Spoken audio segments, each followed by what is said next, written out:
어머니, 제발요. 한 번만 기회를 주세요. 시내롭다. 인연은 끝났다. 다신 보지 말자. 나는 오늘 내 아들의 인생을 망치려는 저 여자와의 50년 묵은 전쟁을 시작하기로 했다. 결혼은 없던 일로 하자꾸나. 내 입에서 나온 말이라고는 믿기지 않을 만큼 차갑고 단호한 음성이 거실의 무거운 공기를 갈랐다. 앞에 앉은 아들 지훈이의 얼굴이 하얗게 질려가는 것이 보였다. 금쪽 같은 내 새끼. 며칠 전까지만 해도 세상의 모든 행복을 다 가진 듯 환하게 웃던 아이였다. 그 옆에 앉은 이제는 예비 며느리라고 부를 수 없게 된 수아라는 아이는 잘 익은 복숭아 같던 두 뺨에서 핏기가 완전히 가신 채 파르르 떨리는 입술을 애써 깨물고 있었다. 어머니, 제발 갑자기 왜 이러세요? 저희가 대체 뭘 잘못했기에 이러십니까? 지훈이의 목소리는 절박했다. 금방이라도 무너져 내릴 것 같은 아들의 모습을 보니 심장이 칼로 저미는 듯 아팠다. 평생을 아들 하나만 보고 살아온 어미다. 저 아이의 행복을 위해서라면 내 목숨이라도 내놓을 수 있는데 그런 내가 지금 아들의 행복을 정면으로 부수고 있는 것이다. 수아는 고개를 푹 숙인 채 가느다란 어깨를 떨고 있었다. 어머님, 제가 혹시라도 어머님 마음에 들지 않는 행동을 했다면 전부 고치겠습니다. 모든 말씀만 해주세요. 네. 그렁그렁한 눈물로 나를 올려다보는 아이의 맑은 눈을 보니 마음이 약해질 뻔했다. 착하고 어여쁜 아이다. 흠잡을 데 없이 반듯하게 잘 자랐다. 내 잘못이 아니란다, 아가. 내가 증오하는 것은 내가 아니라 너를 낳은 내 어미 오경숙이니까. 그 이름을 속으로 되뇌는 것만으로도 50년 묵은 피딱지가 강제로 뜯겨나가는 것처럼 쓰리고 아팠다. 나는 애써 두 사람의 애원하는 눈빛을 외면하며 찻잔으로 시선을 돌렸다. 이미 다 식어버린 녹차 위로 72세 늙은 내 얼굴 대신 22세의 파릇했던 박선희의 얼굴이 어른거리는 듯 했다. 지독한 배신감에 밤새 울다 지쳐 퉁퉁 부어버린 억울하고 원통했던 그 시절의 내 얼굴이. 더는 말하지 마라. 이 결혼은 안 된다. 내가 살아있는 한 절대로. 이유라도 알려주셔야 할 것 아닙니까? 상견례 자리에서 나오실 때까지만 해도 괜찮으셨잖아요. 대체 그 몇 시간 사이에 무슨 일이 있었던 건데요? 지훈이의 절규에 가까운 외침이 내 가슴에 비수처럼 박혔다. 상견례. 그래, 모든 것은 그 지옥 같던 상견례 자리에서 시작되었다. 며칠 전 서울에 이름난 한정식집 별실. 나는 곱게 빗어올린 머리에 평생 아껴두었던 옥비녀를 꽂고 가장 좋은 한복을 꺼내 입었다. 하나뿐인 아들 지훈이 평생의 짝을 처음으로 양가에 소개하는 귀한 날이었다. 내 맞은편에는 수줍은 미소를 머금은 수아 아가씨가, 그리고 그 옆에는 내 아들 지훈이가 나란히 앉아 있었다. 참으로 그림같이 어울리는 한 쌍이었다. 홀로 아들을 키우며 겪었던 온갖 서름과 고생이 눈 녹듯 사라지는 기분이었다. 사부인께서는 좀 늦으시나 봅니다. 수아 아가씨의 아버지는 일찍 돌아가셨다고 했다. 그래서 오늘 이 자리에는 친정 어머니만 오기로 되어 있었다. 나는 고개를 끄덕이며 괜찮다고 천천히 오시라고 말하려던 참이었다. 바로 그때 미닫이 문이 스르르 열리고 한 여인이 안으로 들어섰다. 늦어서 죄송합니다. 길이 좀 막혀서요. 세월이 흘러도 변하지 않는 것이 있다면 저렇듯 화려하고 당당한 태도일까? 값비싼 명품으로 온몸을 휘감고 나이와 어울리지 않는 짙은 화장을 한 여인이었다. 하지만 내 눈에 들어온 것은 그녀의 화려한 겉모습이 아니었다. 사람을 내려다보는 듯 살짝 치켜올린 턱, 이야기할 때마다 한쪽 입꼬리를 미세하게 끌어올려 웃는 그 미소. 50년이라는 시간이 잿더미처럼 타 없어지고 1976년의 잿빛 기억이 선명하게 되살아나는 순간이었다. 내 손에서 찻잔이 미끄러졌다. 쨍그랑 하는 소리와 함께 뜨거운 찬물이 내 하얀 한복 치마를 적셨지만 뜨거움을 느낄 겨를도 없었다. 온몸의 피가 차갑게 식어 발끝으로 가라앉는 기분이었다. 세상의 모든 소리가 멀어지고 내 눈에는 오직 저 여자 오경숙의 얼굴만 보였다. 내 모든 것을 앗아간 여자. 내 첫사랑, 내 약혼자였던 민준 씨를 빼앗아 결혼해버린 내 가장 친한 친구. 어머, 사부인 괜찮으세요? 오경숙이 놀라 내게 다가왔다. 그리고 내 얼굴을 확인한 그 순간 그녀의 얼굴에 떠올랐던 가식적인 미소가 그대로 얼어붙었다. 그녀의 눈이 지진이라도 난 듯 흔들렸다. 그 눈빛 속에서 나는 당혹감과 죄책감, 그리고 지독한 불안감을 동시에 읽어냈다. 너 혹시 선희? 오경숙의 입에서 내 이름이 불리는 순간 나는 50년 전 그날처럼 숨이 턱 막혀왔다. 약혼자인 민준 씨의 손을 붙잡고 내 앞에 나타나 미안하다는 말 한마디로 내 인생을 송두리째 무너뜨렸던 바로 그 목소리였다. 두 분 아는 사이셨어요? 지훈이와 수아의 순진한 물음이 오갔지만 우리 두 사람의 귀에는 아무것도 들리지 않았다. 나와 오경숙 사이에는 50년이라는 세월로도 메울 수 없는 깊고 검은 강이 흐르고 있었다. 그 강은 배신과 눈물, 원망과 증오로 이루어진 강이었다. 나는 자리에서 벌떡 일어났다. 더 이상 그 여자와 한 공간에서 숨 쉴 수조차 없었다. 몸이 좋지 않아 먼저 일어나야겠습니다. 그 말 한마디를 내뱉는 것이 마치 천근의 무게를 들어올리는 것만큼이나 힘들었다. 다시 현재. 내 아파트 거실. 지훈이는 과거를 되짚으며 더욱 답답해했다. 그때부터였어요. 사돈어른 얼굴을 보자마자 어머니 표정이 돌처럼 굳어버리셨잖아요. 두 분 사이에 대체 무슨 일이 있었던 건지 말씀이라도 해주세요. 나는 텅 빈 눈으로 수아를 바라보았다.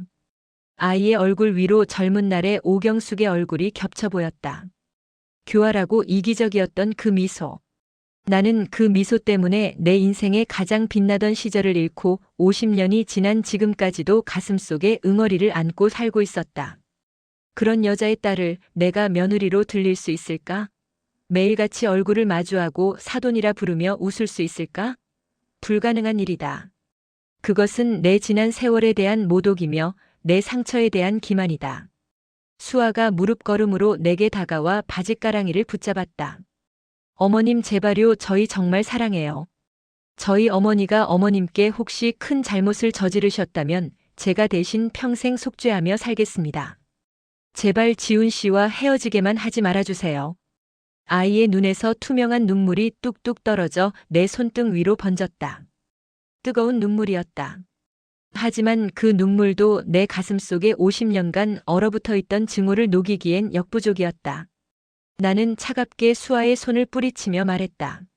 내 어미에게 직접 물어보렴. 내 목소리는 나조차도 놀랄 만큼 냉정했다. 내 어미 오경숙에게 가서 똑똑히 물어봐. 50년 전 내 약혼자에게 무슨 짓을 했는지, 그리고 나 박선희에게 대체 무슨 짓을 저질렀는지. 그 대답을 듣고 나서도 내가 지훈이 곁에 설 자격이 있다고 생각한다면 그때 다시 나를 찾아오너라. 두 아이가 망연자실한 표정으로 떠나간 후 텅 빈 거실에는 무겁게 가라앉은 침묵만이 남았다. 나는 소파에 허물어지듯 주저앉았다. 내뱉은 말의 무게가 이제야 온몸을 짓누르는 듯 했다. 잘했다, 박선희. 잘한 일이야. 내 인생을 짓밟은 여자의 딸에게 내 아들을 내어줄 수는 없는 노릇이지. 스스로를 다독였지만 심장은 납덩이라도 매단 것처럼 아래로 끝없이 가라앉았다. 내 눈앞에 빛바랜 과거의 한 장면이 영화처럼 펼쳐졌다. 1976년 라일락 향기가 교정을 가득 메우던 5월의 캠퍼스. 벤치에 앉아 수줍게 내 어깨를 감싸 안던 민준 씨의 단단한 팔, 그리고 그 앞에서 깔깔거리며 우리 둘의 모습을 스케치북에 담던 경숙이. 그때의 우리는 세상에 부러울 것이 없었다. 나는 민준 씨를 사랑했고 경숙이를 믿었다. 경숙이는 나의 가장 가까운 친구이자 민준 씨와의 사랑을 가장 먼저 축복해준 증인이었다. 선희야, 너랑 민준 선배는 꼭 영화 속 주인공 같아. 내가 두 사람의 영원한 들러리가 되어줄게. 그렇게 말하며 환하게 웃던 경숙이의 얼굴. 그 눈빛에 담긴 것이 순수한 우정이 아니라 시커먼 질투였음을 나는 까맣게 모르고 있었다. 민준 씨 집안이 갑자기 기울고 그가 군 입대를 앞두고 힘들어할 때 나는 그저 그의 곁을 묵묵히 지키는 것만이 사랑이라 믿었다. 하지만 경숙이는 달랐다. 그 애는 위로를 가장한 유혹으로 민준 씨의 흔들리는 마음을 파고들었다. 그리고 마침내 가장 잔인한 방식으로 내게서 모든 것을 빼앗아갔다. 선희야, 미안해. 하지만 나 민준 씨 없으면 안 될 것 같아. 우리 사랑하게 됐어. 내 약혼 반지를 낀 손으로 눈물을 훔치며 고백하던 그 애의 얼굴을 나는 평생 잊을 수가 없다. 그날 이후 내 세상은 무너져 내렸고 시간은 그 폐허 위에 50년이라는 먼지만을 소복이 쌓아두었을 뿐이었다. 그날 밤 나는 뜬 눈으로 밤을 새웠다. 다음 날 아침 초인종 소리가 날카롭게 울렸다. 문을 열자 잔뜩 화가 난 지훈이가 서 있었다. 어젯밤의 절망적인 모습은 온데간데 없고 단단히 결심한 듯한 얼굴이었다. 어머니, 저랑 얘기 좀 하셔야겠습니다. 아들은 거실 소파에 나를 앉히고는 맞은편에 섰다. 마치 취조라도 하려는 듯한 자세였다. 어젯밤 수아 만나고 왔습니다. 수아가 자기 어머니께 여쭤봤대요. 50년 전에 대체 무슨 일이 있었던 거냐고. 그런데 사돈 어른께서는 아무 말씀도 안 해주셨답니다. 그저 수아 붙잡고 우시기만 하셨대요. 그 여자가 입이 10개라도 할 말이 없겠지. 도둑이 제발저린 게지. 나는 콧방귀를 뀌며 쏘아붙였다. 하지만 지훈이는 물러서지 않았다. 어머니, 제가 아는 어머니는 이렇게 막무가내인 분이 아니십니다. 제발 이유를 설명해 주세요.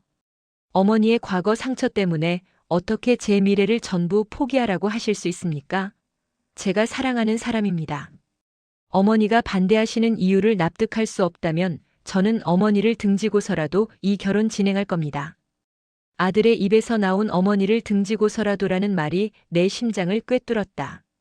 내가 어떻게 키운 아들인데, 남편 없이 홀로 온갖 굳은 일 해가며 눈에 넣어도 아프지 않게 키운 내 새끼인데, 저 오경숙이라는 여자 때문에 모자 사이의 연까지 끊어질 판이었다. 분노가 머리끝까지 치밀어 올랐다. 그래, 내가 정그렇다면 똑똑히 들어라. 수아 어미 오경숙은 내 인생을 망가뜨린 원수다. 내 약혼자를 뺏어간 내 가장 친한 친구의 탈을 썼던 악마라고. 그런 여자의 딸을 내가 며느리로 봐야겠니?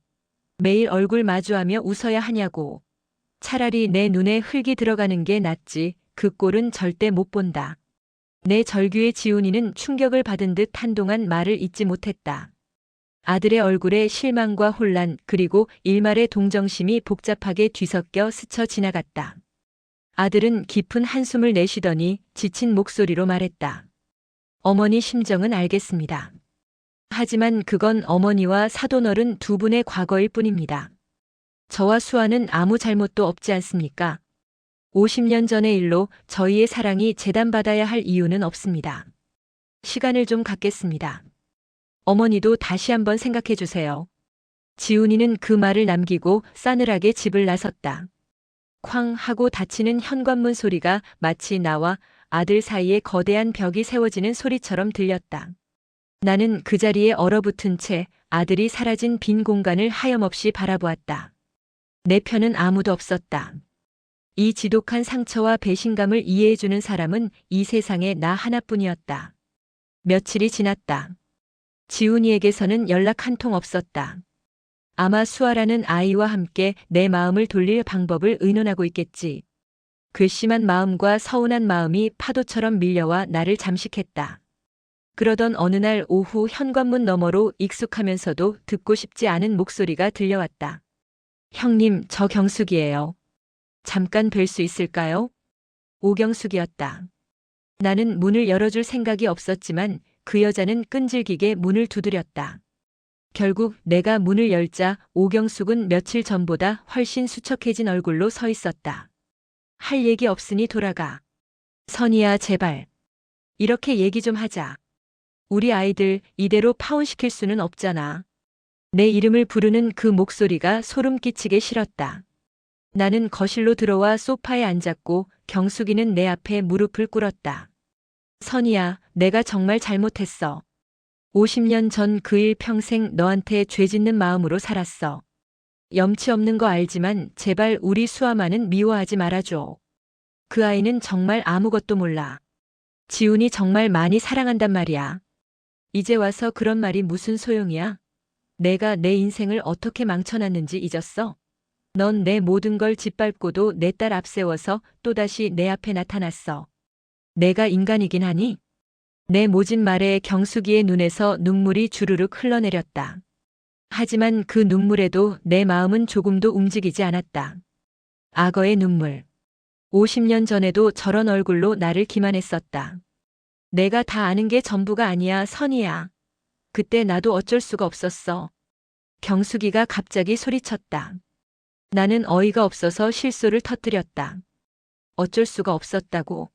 친구의 약혼자를 꼬드겨서 빼앗아가는 게 어쩔 수 없는 일이었다. 그 말이니? 그렇게 단순한 게 아니었어. 민준 씨, 그 사람 너한테 말 못할 사정이 있었단 말이야. 닥쳐. 어디서 감히 민준 씨를 팔아? 변명이라도 하려거든 좀 더 그럴듯한 거짓말을 만들어 와야지. 내가 민준 씨를 유혹하지만 않았어도 그 사람이 흔들릴 일은 없었어. 모든 건 너 때문이야. 우리의 대화는 서로에게 상처만 내는 날카로운 칼날이 되어 오갔다. 경숙이는 결국 울음을 터뜨리며 바닥에 주저앉았다. 넌 늘 그랬어. 언제나 너는 착하고 순수한 피해자고 나는 나쁜 년이었지. 넌 아무것도 몰라. 아무것도. 그 말을 끝으로 경숙이는 더 이상 변명하지 않고 비틀거리며 내 집을 떠났다. 경숙이가 다녀간 후 집 안에는 더욱 무거운 정막이 흘렀다. 그 여자가 남기고 간 내가 아는 게 전부가 아니야라는 말이 독처럼 귓가에 맴돌았다. 나는 애써 그 말을 무시하려 먼지 쌓인 창고 깊숙한 곳에 넣어두었던 낡은 나무 상자를 꺼냈다. 젊은 날의 추억이 담긴 상자였다. 어쩌면 그 시절에 행복했던 기억을 보면 이 지긋지긋한 분노를 조금이나마 씻어낼 수 있을까 싶어서였다. 상자를 열자 오래된 종이 냄새가 훅 끼쳐왔다. 맨 위에는 민준 씨와 함께 찍은 낡은 흑백 사진이 있었다. 남산 타워를 배경으로 세상 행복한 표정으로 웃고 있는 22살의 나와 민준 씨. 사진 속에 나는 오경숙이라는 그림자는 상상조차 못한 채 영원한 사랑을 꿈꾸고 있었다. 사진들을 한 장 한 장 넘기다 보니 빛바랜 편지 묶음이 손에 잡혔다. 민준 씨가 군대에서 보내온 편지들이었다. 나는 차마 열어볼 엄두를 내지 못하고 매만지기만 했다. 마지막 편지를 받은 것이 그가 경숙이와 함께 내 앞에 나타나기 불과 한 달 전이었다. 그때까지도 그의 편지에는 나에 대한 사랑과 그리움이 가득했었다. 그런데 편지 묶음 가장 아래 다른 편지들과는 조금 다른 봉투 하나가 끼어 있었다. 부대로 붙였지만 수취인 불명 도장이 찍혀 반송된 내 편지였다. 나는 그 편지를 보낸 기억조차 까마득했다. 그가 변심했다는 것을 알게 된 후 그의 모든 흔적을 지우려 했으니까. 호기심에 떨리는 손으로 봉투를 열었다. 편지 안에는 내가 쓴 글씨와 함께 내가 보냈던 사진 한 장이 들어있었다. 우리 세 사람, 나와 민준 씨, 그리고 경숙이가 함께 찍은 사진이었다. 사진 뒤편에는 내가 쓴 짧은 글귀가 있었다. 민준 씨, 아버님 사업이 그렇게 힘드신데 왜 나한테는 말 안 했어요? 경숙이한테 다 들었어요. 걱정 말아요. 우리 아버지가 꼭 도와주실 거예요. 사랑해요. 순간 머리를 망치로 한 대 얻어맞은 듯 멍해졌다. 내가 이런 편지를 보냈었다고. 민준 씨 집안이 어려워졌다는 사실을 내가 경숙이를 통해 알았다고. 50년이라는 세월 속에 완전히 잊고 있던 기억의 파편이었다. 나는 기억을 더듬었다. 그래, 그랬다. 민준 씨가 갑자기 말이 없어지고 힘들어하던 시절, 나는 그 이유를 몰라 애만 태웠다. 그때 경숙이가 내게 와서 말해주었다. 민준 씨 아버지의 건설 회사가 부도 직전이라 집안이 풍비박산날 위기라고. 그러면서 자기가 아는 사람을 통해 도와줄 방법을 알아봐 주겠다고 나 대신 민준 씨를 챙겨주겠다고 했었다. 나는 그런 경숙이를 철석같이 믿고 고마워했었다. 그렇다면 왜 이 편지는 민준 씨에게 전달되지 않았을까? 그리고 경숙이가 말했던 내가 모르는 진실이란 혹시 이것과 관련이 있는 걸까? 단단하기만 했던 내 확신의 벽에 가느다랗지만 선명한 균열이 생기기 시작했다. 50년간 단 한 번도 의심해 본 적 없었던 그날의 진실이 어쩌면 내가 알고 있는 것과는 전혀 다른 모습일지도 모른다는 불안한 예감이 온몸을 휘감았다. 혼란은 안개처럼 내 머릿속을 잠식했다. 손에 들린 낡은 편지 한 장이 50년간 굳건했던 내 인생의 기둥을 통째로 흔들고 있었다. 경숙이한테 다 들었어요. 내가 쓴 그 글씨가 비수처럼 내 눈을 찔렀다. 나는 원망의 대상을 오직 오경숙 하나로 정해놓고 그 증오를 연료 삼아 여태껏 버텨왔다. 그런데 그 모든 시작에 믿음이라는 내 어리석음이 자리하고 있었다면 나는 상자 속을 미친 듯이 뒤지기 시작했다. 오래된 다이어리, 빛바랜 엽서들, 기억나지 않는 과거의 파편들을 헤집었다. 그리고 마침내 1976년도 다이어리 한 귀퉁이에서 작은 메모를 발견했다. 민준 씨 동생 미니 연락처. 강민준. 그 이름 석자를 떠올리는 것만으로도 심장이 내려앉았지만 나는 더 이상 도망칠 수 없었다. 진실이 무엇이든 내 눈으로 직접 확인해야만 했다. 혹여 그것이 내 삶 전체를 부정하는 것일지라도. 수전증 환자처럼 떨리는 손으로 번호를 눌렀다. 없는 번호일 거라 생각했지만 몇 번의 신호음 끝에 낯선 여인의 목소리가 들려왔다. 여보세요? 저 혹시 강민희 씨 되십니까? 내 목소리는 형편없이 갈라져 나왔다. 수화기 너머로 잠시 침묵이 흘렀다. 누구시죠? 경계심 가득한 물음이었다. 나는 마른 침을 삼키고 간신히 내 이름을 밝혔다. 박선이라고 합니다.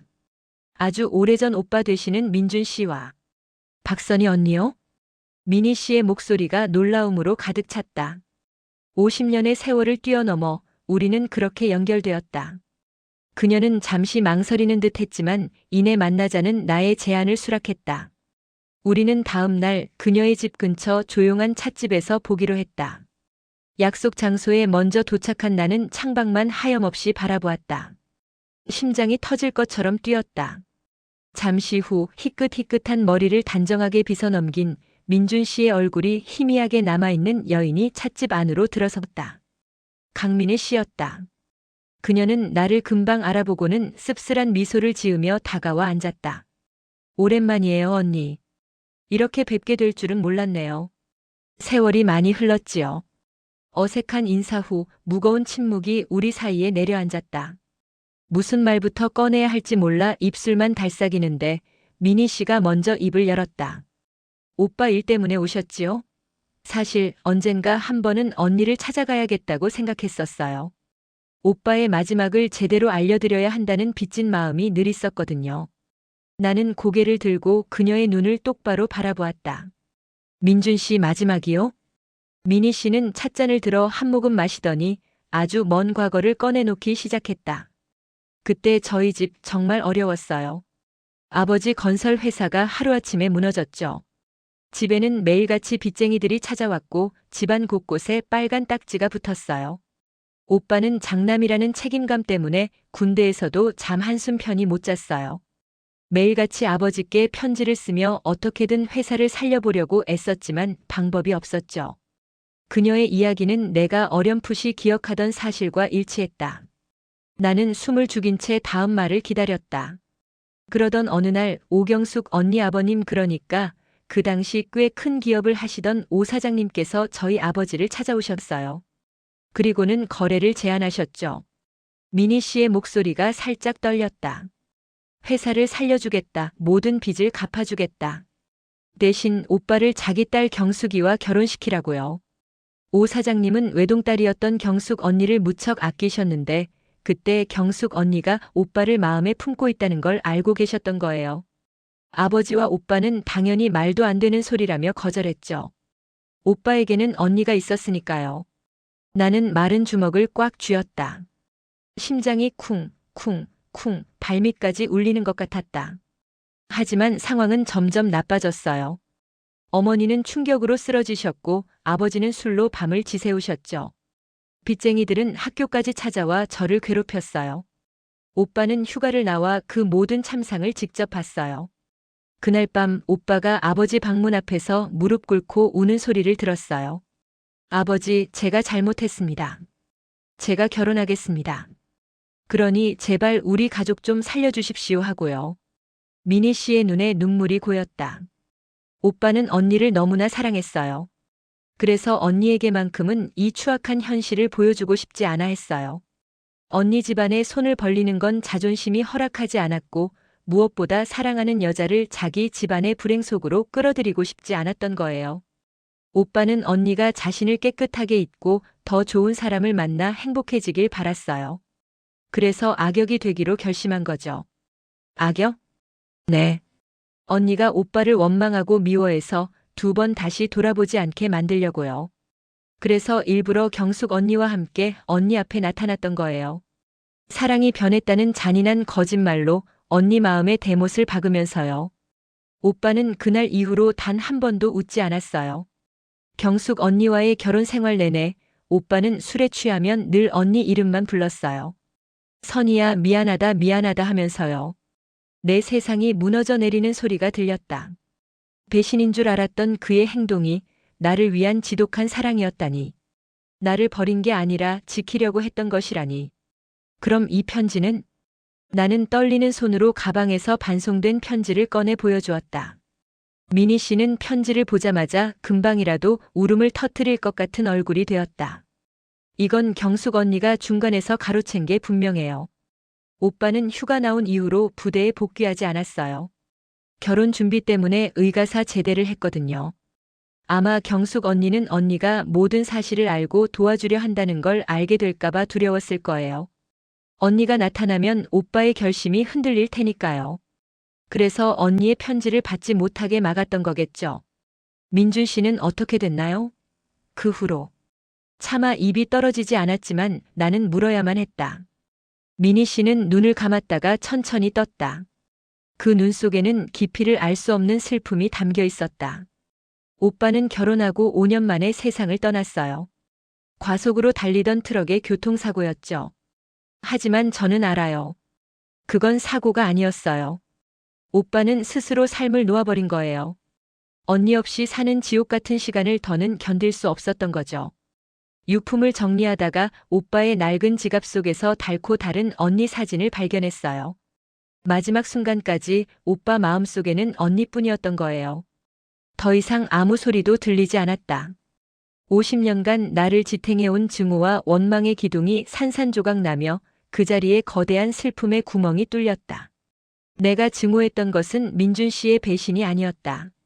나를 지키기 위해 모든 것을 희생한 그의 사랑이었다. 내가 원망했던 것은 경숙이의 악독함만이 아니었다. 그 선택으로 인해 평생을 죄책감 속에서 살아야 했던 그녀의 불행이었다. 그리고 나는 그 거대한 진실 위에서 나만의 작은 상처를 끌어안고 50년이라는 세월을 허비해버린 어리석은 여자였다. 눈물이 뺨을 타고 하염없이 흘러내렸다. 그것은 억울함의 눈물이 아니었다. 그리움과 미안함 그리고 뒤늦게 깨달아버린 사랑의 무게가 담긴 뜨거운 회한의 눈물이었다. 집으로 돌아오는 길 세상의 모든 풍경이 낯설게 보였다. 발걸음은 천근만근 무거웠다. 현관문을 열고 들어서자 지훈이와 수아가 소파에 나란히 앉아 나를 기다리고 있었다. 두 아이의 얼굴에는 결연한 빛이 감돌았다. 아마 나를 설득하러 온 마지막 단판일 터였다. 하지만 이제는 내가 그들을 설득할 이유가 없었다. 모든 것을 잃어버린 기분이었다. 어머니, 어디 다녀오세요? 지훈이의 물음에 나는 아무 대답도 하지 못했다. 그저 텅 빈 눈으로 허공을 바라볼 뿐이었다. 내 모습을 본 수아가 조심스럽게 입을 열었다. 어머님, 저희 어머니를 만나서 직접 이야기를 들어보시면 안 될까요? 제발 저희에게 마지막 기회를 한 번만 주세요. 나는 천천히 고개를 돌려 수아를 바라보았다. 아이의 얼굴 위로 50년 전 민준 씨의 손을 잡고 내 앞에 서서 눈물 흘리던 젊은 날의 오경숙의 얼굴이 겹쳐졌다. 그때 나는 그 눈물을 악어의 눈물이라 생각했다. 하지만 이제는 안다. 그 눈물 속에는 나에 대한 미안함뿐만 아니라 사랑 없는 결혼을 해야만 하는 자신의 처지에 대한 슬픔과 사랑하는 남자를 영원히 잃게 될 한 여자에 대한 연민이 뒤섞여 있었음을. 그 여자는 어떤 마음으로 50년을 살았을까?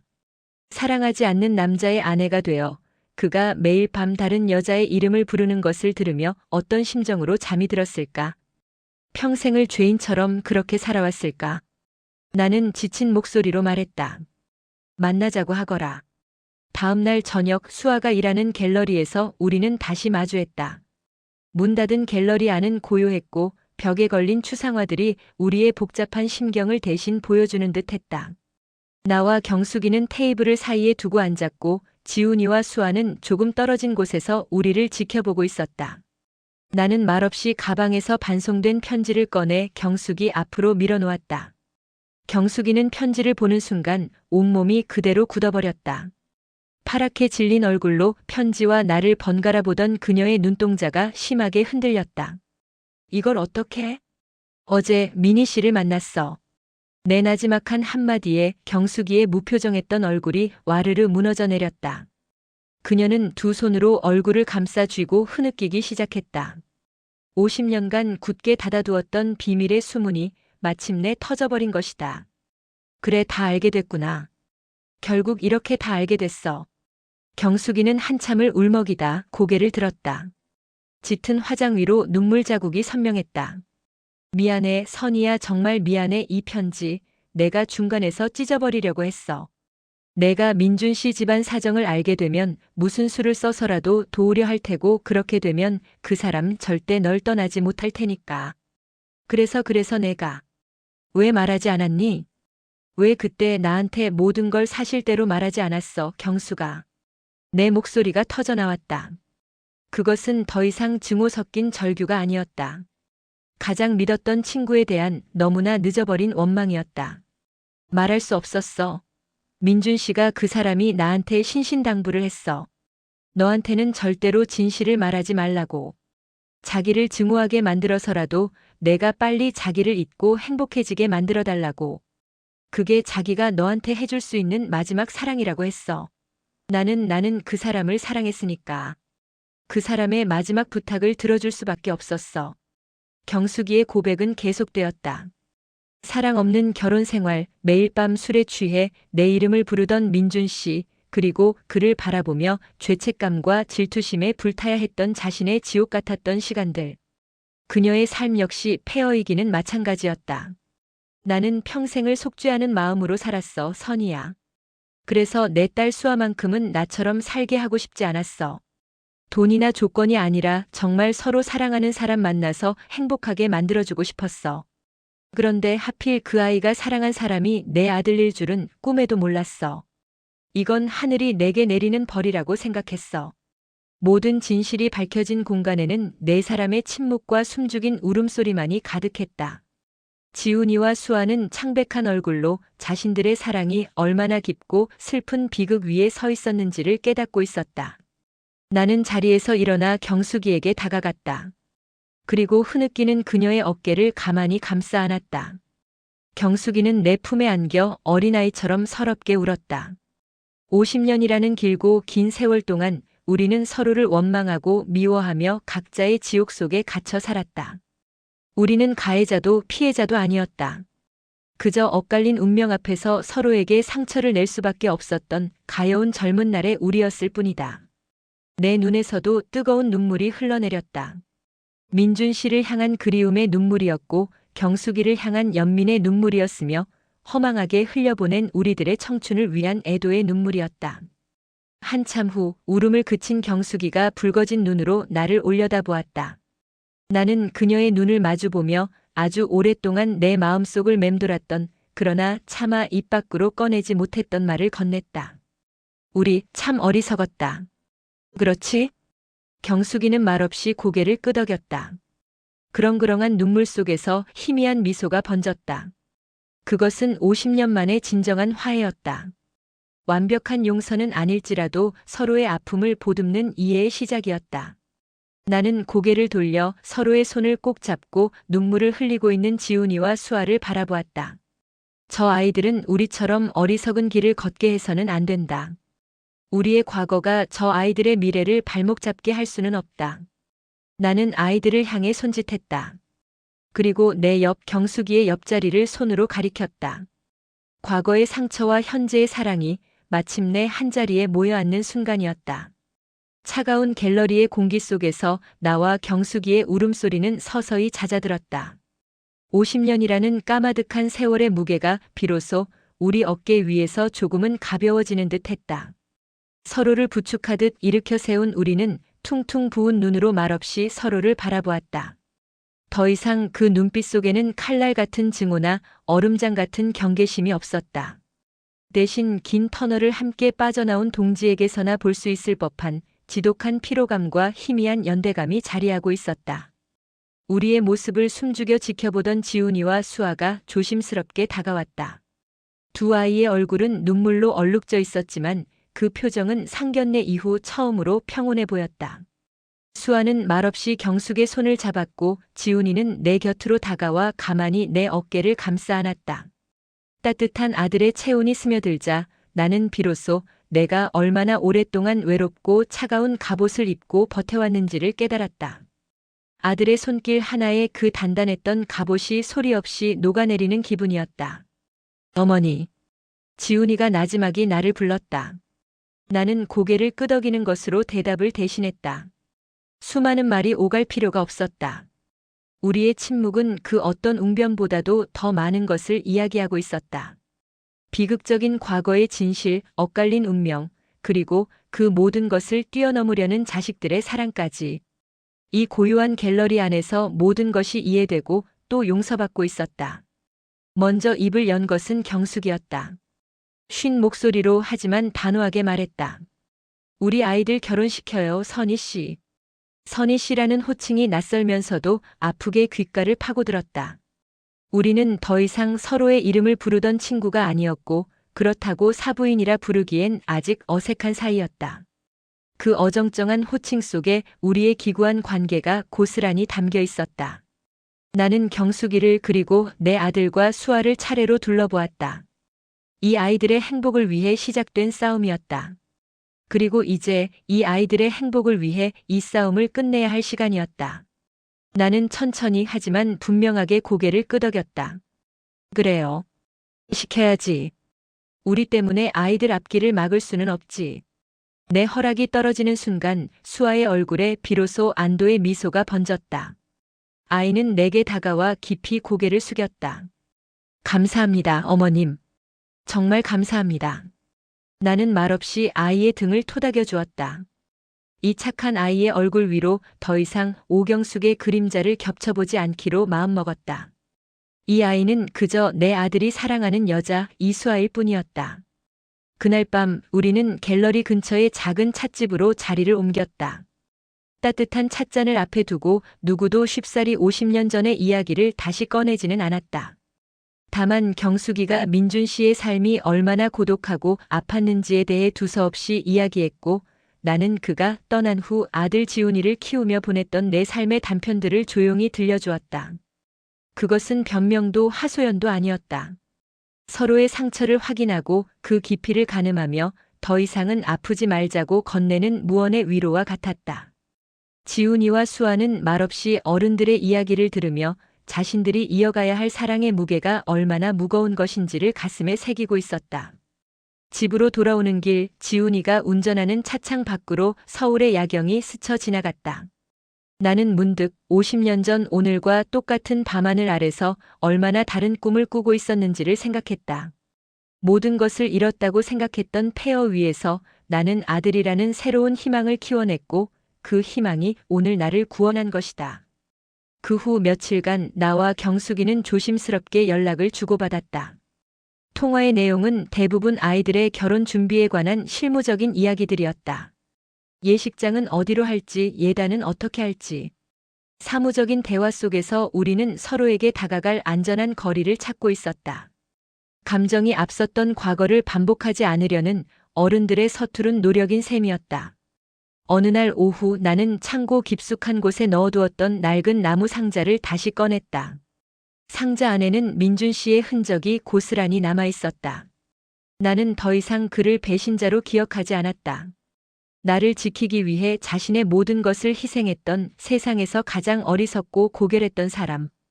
그의 사진을 들여다보는 내 눈은 더 이상 원망으로 흐려지지 않았다.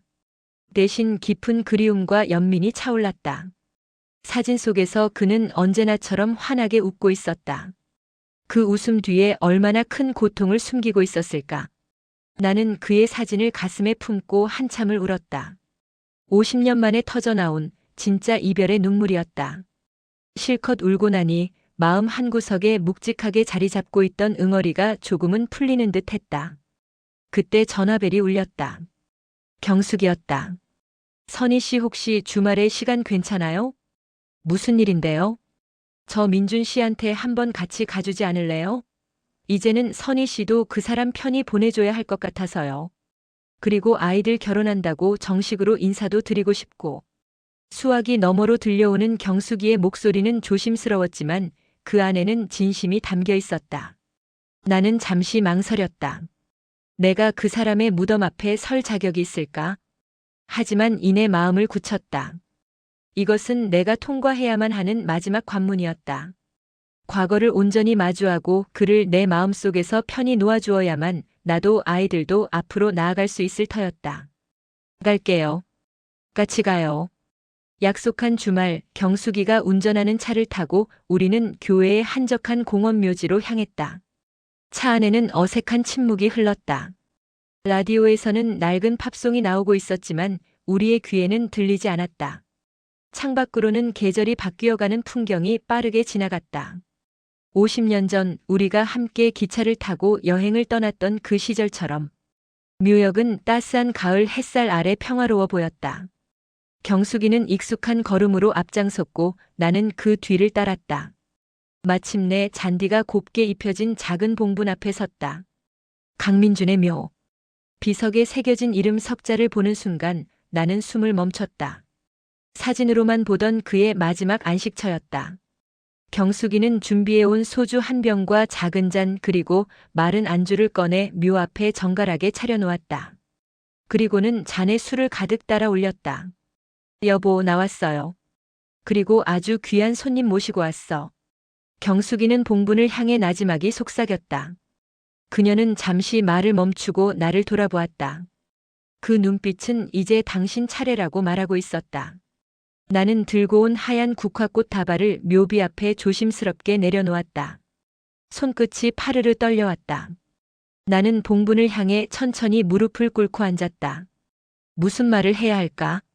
50년간 하고 싶었던 말이 산더미처럼 많았는데 막상 그의 앞에 서니 아무 말도 떠오르지 않았다. 그저 눈물만 하염없이 흘러내렸다. 민준 씨 나왔어요. 선이에요. 목이 메어 더 이상 말을 잇지 못했다. 한참을 흐느끼고 있는데 경숙이가 내 어깨에 가만히 손을 얹었다. 그 손길이 이상하게도 큰 위로가 되었다. 나는 심호흡을 하고 다시 입을 열었다. 너무 늦게 와서 미안해요. 당신이 왜 그랬는지 이제야 다 알았어요. 바보같이 나 혼자 당신을 미워하고 원망하면서 그렇게 긴 시간을 보내버렸네. 얼마나 힘들었어요? 얼마나 아팠어? 나를 지킨다는 게 고작 그런 방법밖에 없었나요? 이 바보 같은 사람아. 내 울음 섞인 원망에 옆에 있던 경숙이도 소리 없이 눈물을 훔쳤다. 그래도 이제는 원망 안 해요. 고마웠어요, 민준 씨. 나를 그렇게까지 사랑해줘서 정말 고마웠어요. 그러니 이제 당신도 편히 쉬어요. 다 내려놓고 아무 걱정 말고. 나는 흙으로 된 봉분을 가만히 쓸어보았다. 차가운 흙의 감촉 아래 그의 온기가 느껴지는 듯 했다. 그리고 당신한테 꼭 보여주고 싶은 사람이 있어요. 내 아들이에요. 당신을 꼭 닮아 아주 반듯하고 멋진 청년으로 자랐어. 그 아이가 이제 곧 장가를 가요. 당신 딸은 아니지만 경숙이가 낳은 아주 예쁘고 착한 수아라는 아이와 결혼을 해요. 하늘에서 보고 있다면 우리 아이들 행복하게 잘 살라고 축복해줘요. 당신이 못다 이룬 행복, 저 아이들이 대신 다 이루면서 살 수 있도록 지켜봐줘요. 마지막 말을 끝으로 나는 이마가 땅에 닿도록 깊이 절을 올렸다. 50년간 나를 짓눌러왔던 애증의 사슬이 끊어지는 소리가 들리는 듯 했다. 내가 일어서자 경숙이도 나를 따라 깊이 절을 했다. 우리는 한 남자를 사랑했던 두 여자로서 그리고 이제는 한 아이들의 어머니로서 그렇게 나란히 서서 과거와 마지막 인사를 나누었다. 돌아오는 차 안에서 경숙이가 처음으로 민준 씨와의 결혼 생활에 대해 편안하게 이야기했다. 수아를 낳았을 때 그가 얼마나 기뻐했는지, 딸의 재롱을 보며 아주 가끔씩 보였던 희미한 미소가 얼마나 슬퍼 보였는지에 대해서 나는 묵묵히 그녀의 이야기를 들어주었다. 우리는 더 이상 연적이 아니었다. 한 남자의 아픔을 공유하고 그의 마지막을 함께 기억하는 유일한 사람들이었다. 시간은 흘러 지훈이와 수아의 결혼식 날이 밝았다. 나는 이른 아침부터 미용실에 가서 곱게 화장을 하고 가장 아끼던 연보라색 한복을 꺼내 입었다. 거울 앞에 선 내 모습이 낯설었다. 지난 몇 달간의 마음고생으로 주름은 더 깊어졌지만 신기하게도 눈빛만은 전보다 훨씬 편안하고 맑아져 있었다. 신부 대기실 문을 열고 들어서자 웨딩드레스를 입은 수아의 모습이 눈에 들어왔다. 눈처럼 하얀 드레스를 입고 수줍게 웃는 아이의 모습은 정말이지 눈이 부시게 아름다웠다. 어머님! 수아가 나를 발견하고 환하게 웃었다. 나는 아이의 곁으로 다가가 떨리는 손으로 흐트러진 머리를 정리해 주었다. 정말 곱구나, 우리 아가. 내 진심 어린 칭찬에 수아의 눈가가 촉촉해졌다. 어머님 그동안 마음고생 많으셨죠? 죄송하고 또 감사해요. 포기하지 않아 주셔서요. 지난 일은 다 잊어라. 오늘은 내가 세상에서 가장 행복한 날이어야지. 지훈이한테 가서 혹시라도 속 썩이면 나한테 바로 일러. 내가 아주 호되게 야단쳐 줄 테니. 내 농담에 수아가 그제야 활짝 웃었다. 그 순간 경숙이가 대기실로 들어왔다. 나처럼 고운 한복을 차려입은 그녀는 수아를 보더니 이내 눈물을 글썽였다. 모녀는 한참을 부둥켜 안고 기쁨과 아쉬움이 뒤섞인 눈물을 흘렸다. 나는 그 모습을 가만히 지켜보았다. 한때는 저 여자의 모든 것을 빼앗고 싶었지만 이제는 저 여자의 행복이 곧 내 아이의 행복과 연결되어 있음을 안다. 운명의 장난이란 이토록 잔인하고도 아이러니한 것이었다. 예식이 시작되고 나는 경숙이와 나란히 혼주석에 앉았다. 늠름한 모습으로 입장하는 아들 지훈이를 보자 가슴이 벅차올랐다. 이어서 경숙이의 손을 잡고 수아가 입장했다. 두 사람이 마주서서 사랑의 서약을 맹세하는 모습을 보니 만감이 교차했다. 민준 씨와 내가 꿈꾸었던 미래, 경숙이가 바라왔던 온전한 사랑. 그 모든 이루지 못한 꿈들이 이제 저 아이들을 통해 새롭게 피어나는 것만 같았다. 나는 슬며시 옆자리에 경숙이를 보았다. 그녀 역시 눈물을 참고 있는지 입술을 굳게 다물고 있었다. 나는 조용히 손을 뻗어 그녀의 손등을 가만히 덮어주었다. 경숙이가 놀란 듯 나를 돌아보았다. 우리는 아무 말 없이 서로의 눈을 바라보며 희미하게 미소 지었다. 그것은 50년의 애증을 녹여내는 용서의 미소였고 우리 아이들의 미래를 함께 축복하는 약속의 미소였다. 결혼식이 끝나고 가족 사진을 찍는 시간이었다. 지훈이와 수아를 가운데에 두고 나와 경숙이가 양옆에 섰다. 카메라 플래시가 터지는 순간 나는 환하게 웃는 아이들과 어색하지만 평온한 미소를 짓고 있는 경숙이 그리고 그들 곁에 서 있는 내 모습을 보았다. 50년 전에는 상상조차 할 수 없었던 기적 같은 풍경이었다. 사진 속 내 얼굴에는 더 이상 과거의 그늘이 드리워져 있지 않았다. 증오는 사랑보다 강하지 못했고 시간은 결국 모든 것을 제자리로 돌려놓았다. 상처는 아무러 희미한 흉터로 남았지만 그 흉터마저도 내가 살아왔고 사랑했고 또 용서했음을 증명하는 귀한 흔적이 되었다. 나는 오늘 내 아들의 인생을 망가뜨리려던 50년 묵은 전쟁을 끝냈다. 그리고 그 잿더미 위에서 사돈이라는 이름의 아주 특별한 친구를 얻었다. 우리의 전쟁은 끝났고 아이들의 사랑은 이제 막 시작되었다. 그걸로 되었다. 그걸로 충분했다. 50년의 오해와 증오를 넘어 마침내 용서와 사랑을 찾은 선희 씨와 경숙 씨의 이야기 어떠셨나요? 여러분의 마음속에도 묵은 상처가 있다면 이 이야기에서 작은 위로를 얻으셨기를 바랍니다. 여러분은 어떤 사연을 가지고 계신가요? 댓글로 공유해 주시고 좋아요와 구독도 잊지 마세요.